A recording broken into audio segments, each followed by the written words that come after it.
বাদুন সাঁতাল আমার সামনে নিতাম কোনটা হলো নিজের গর্ত বলতেছি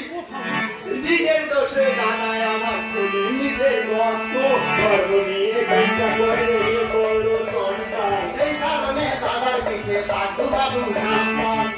আমার সামনে নিতাম কোনটা হলো নিজের দোষে দাদায় আমার খুলে নিজের গর্ত